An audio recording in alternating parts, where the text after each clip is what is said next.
नमः संस्कृताय। जय हिंद, जय भारत। मैं आपको कारक का छठा भाग, तो अपना काम करो। कारक का छठा भाग जो संबंध कारक है उसको मैं आपको बताने जा रहा हूँ।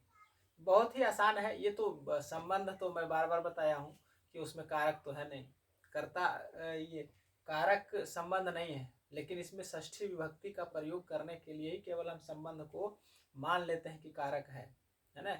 जो आपको बताया गया था उधर एक श्लोक बताया गया था, कर्ता कर्म चकर्णम संप्रदाने तथैव च अपदानोधिकरणम इत्याहु कारकानि षट। तो इसमें से संबंध नहीं थे, लेकिन विभक्ति का प्रयोग करने के लिए हम संबंध को कारक मान लेते हैं। तो संबंध कारक किसको कहते हैं? संबंध किसको कहते हैं? संबंधी एक दूसरे का जिससे रिश्ता होता है, रिश्ता को ही संबंधी कहते हैं, है ना। अब जैसे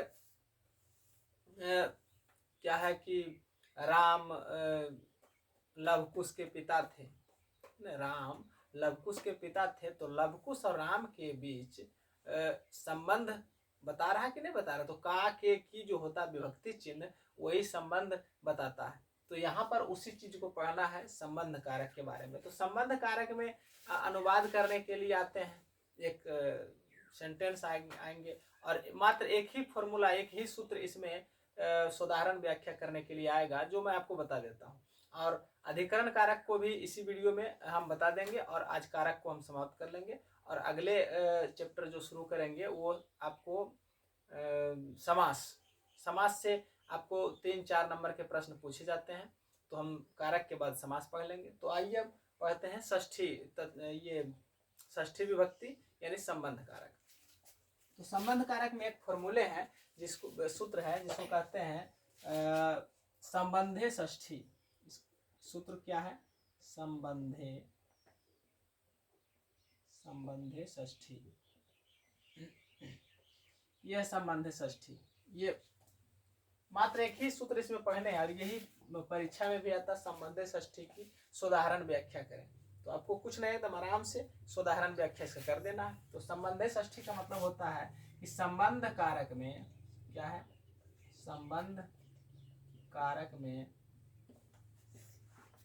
षष्ठी, बैठ जाओ, विभक्ति लगती है। संबंध कारक में षष्ठी विभक्ति लगती है। हाँ, तो अब इसका एक उदाहरण ले लेते हैं। उदाहरण जैसे कि एक उदाहरण लेते हैं, यथा है दशरथ राम के पिता थे। यहाँ उदाहरण लेंगे, दशरथ राम के पिता थे, है ना। दशरथ राम के पिता थे। देखिए यहाँ पर संबंध बता रहा है कि नहीं बता रहा? कहा के की, ये सब क्या बताता है? संबंध का विभक्ति चिन्ह है। तो यहाँ दशरथ राम के पिता है, यहाँ राम और दशरथ के बीच संबंध बता रहा है कि हाँ भाई राम के पिता दशरथ थे। तो इस संबंध बता रहा है कि नहीं बता? हाँ, तो जहां संबंध है तो जिसके साथ संबंध रहेगा, है ना। तो किसके साथ संबंध है? राम के साथ संबंध है। दशरथ का क्या है?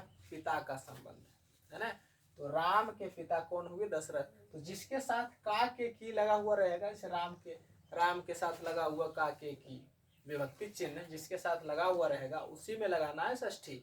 विभक्ति चिन्ह जिसके साथ लगा रहेगा उसी में षष्ठी लगाना है। अब देखिए यहाँ दशरथ, तो यहाँ हो जाएगा दशरथ का, इसका संस्कृत में जब अनुवाद करेंगे तो बन जाएगा इसका दशरथ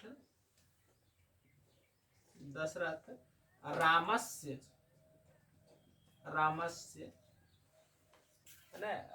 राम के साथ का के की लगा हुआ राम के साथ, तो यहाँ रामस्य, राम में हो जाएगा षष्ठी। रामस्य पिता, था थे थी का होता आसित, होता आसित, हो गया आसित, है ना। फिर इसी प्रकार से और भी एक और फेमस उदाहरण है जो बचपन से पढ़ते आया है, वो उदाहरण है रामायण तुलसीदास की रचना है। रामायण तुलसीदास। अब देखिए विभक्ति चिन्ह, संबंध का विभक्ति चिन्ह किसके साथ लगा हुआ है? तुलसीदास के साथ। तो तुलसीदास में क्या लगा देना है? षष्ठी। बस यही तो काम है, तुलसीदास में षष्ठी लगा देना। तो रामायण हो जाएगा रामायण, रामायण। तुलसीदासस्य क्या हो जाएगा? तुलसीदासस्य रचना अस्ति, है ना? रचना अस्ति, तुलसीदास की रचना है। तो तुलसीदासस्य रचना अस्ति। और भी उदाहरण ले लेते हैं, है ना? जैसे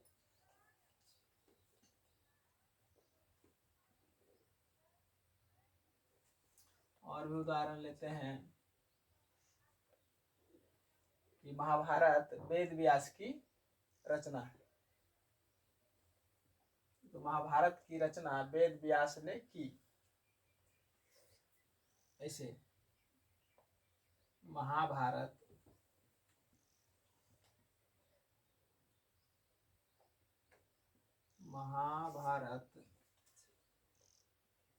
वेद व्यास की रचना है। महाभारत वेद व्यास की रचना है।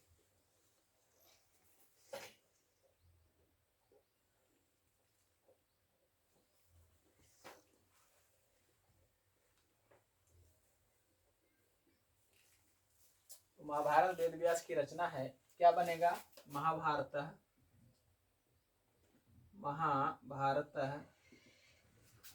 वेद व्यासस्य, है ना? वेद व्यासस्य रचना अस्ति। ये तो फिर इसका रिवर्स जैसे लिखा हुआ रहे क्या कि वेद व्यास ने महाभारत की रचना की, है ना?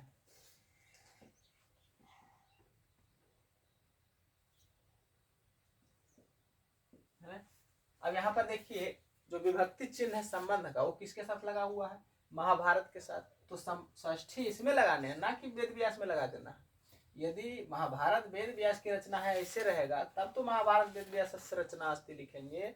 लेकिन यदि वेद व्यास ने महाभारत की रचना की तो इसमें ऐसा नहीं होंगे, इसमें ऐसा नहीं होगा।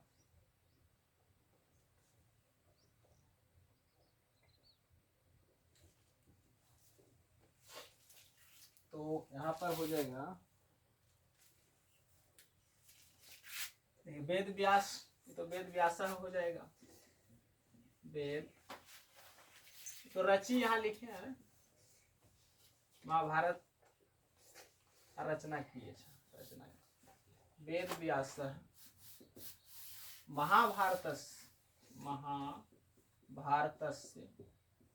महाभारतस्य रचितवान हो जाएगा।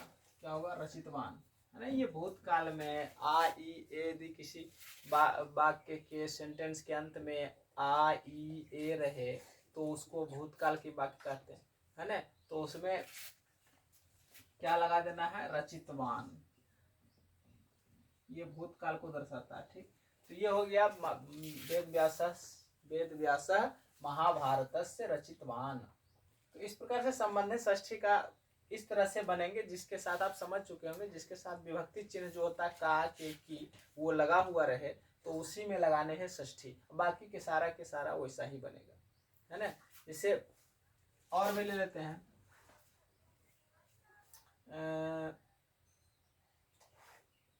क्या लेना है? यह राम की किताब है, यह राम की किताब है। यहाँ पर देखिए संबंध जो किताब और राम के बीच है ना, वो की विभक्ति चिन्ह बता रहा है। ये जो विभक्ति चिन्ह है ये दोनों के बीच का संबंध बता रहा है कि राम की किताब है।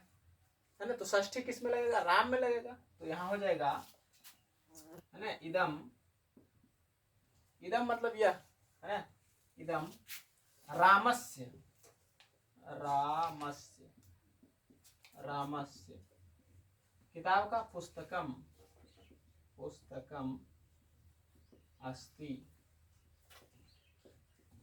तो आशा करते हैं कि आपको ये संबंध कारक के जितने भी वाक्य इस प्रकार से आएंगे आप आराम से कर लेंगे। तो इतना ही इसमें से परीक्षा में ऐसे आते हैं। और एक जो ये हो गया आपका छठा संबंध कारक, और सातवां है एक कारक जिसको अधिकरण कारक कहते हैं, उसको भी हम पढ़ लेते हैं बस शॉर्ट में, है ना। बस इतना ही प्रश्न आते हैं, अधिकरण, अधिकरण कारक, अधिकरण कारक हो गया, ये हो गया सप्तमी विभक्ति, क्या सप्तमी, सप्तमी विभक्ति। चलिए ये भी आसान है, इसमें भी कोई दिक्कत नहीं है। सब अधिकरण का विभक्ति चिन्ह क्या होता है, में और पर, में पर। तो यहाँ पर आराम से कर लेंगे। इसका एक सूत्र है, इसका एक सूत्र है, अधिकरणे सप्तमी है या आधारोधिकरण, है ना। अधिकरणे सप्तमी व आधारो अधिकरण, अधिकरणे सप्तमी व आधारो, आधारो अधिकरण, अधिकरणम, आधारो अधिकरणम। चलिए यह सूत्र है, बस यही एक सूत्र है जो कि बार बार परीक्षा में उदाहरण व्याख्या करने के लिए आते हैं। इसके अलावा और भी सूत्र हैं लेकिन वो इसमें आते नहीं। षष्ठी चानाद्रे एक सूत्र है तो वो नहीं आते हैं, बहुत कम ही। तो अधिकरण सप्तमी व आधारो अधिकरणम, इसको हम पढ़ लेते हैं और कारक समाप्त। तो इसका मतलब ये हुआ कि अधिकरण कारक में सप्तमी विभक्ति लगती है, या तो फिर जो आधार होगा, है ना। इस आधारोधिकरण का मतलब होता है जो आधार होते हैं उसमें, उसी को क्या बोलेंगे, अधिकरण कारक कहते हैं। यहाँ लिखते हैं, जो आधार, आधार होते हैं उसमें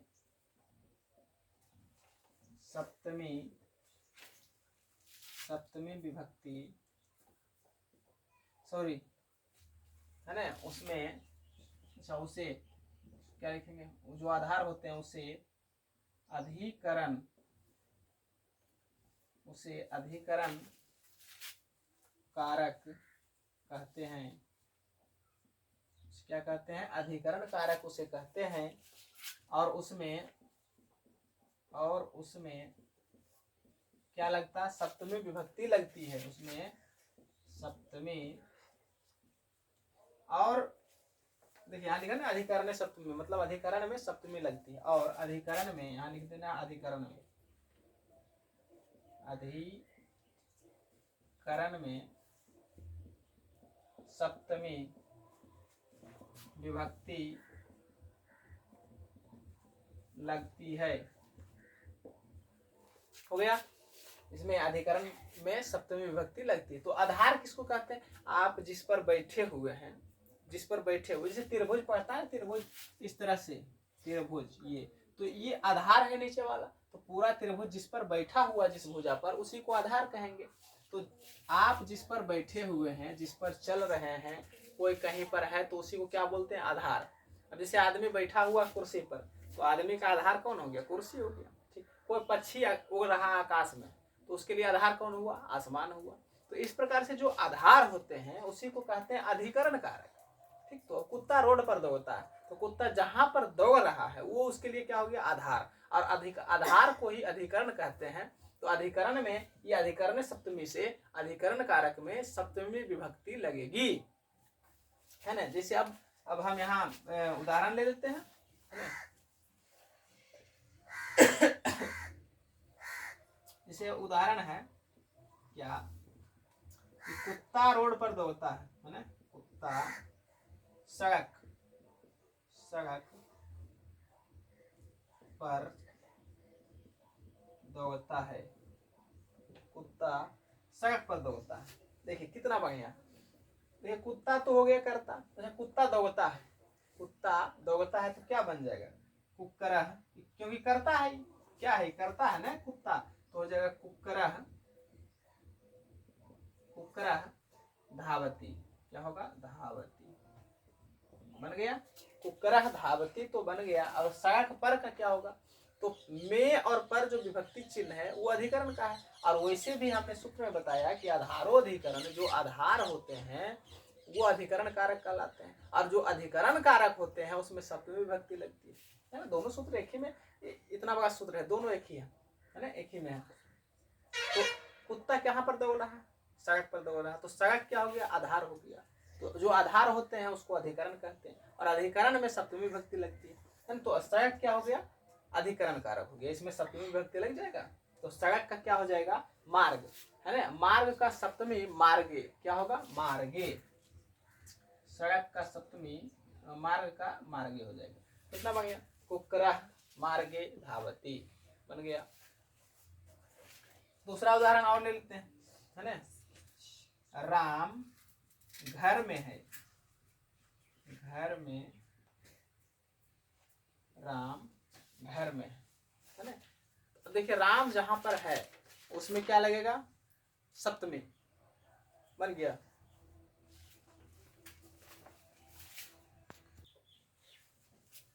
हाँ, तो राम घर में है। देखिए राम कहां पर है, जहां पर ये है वो क्या हो जाएगा, अधिकरण। अधिकरण में क्या लगता है, सप्तमी।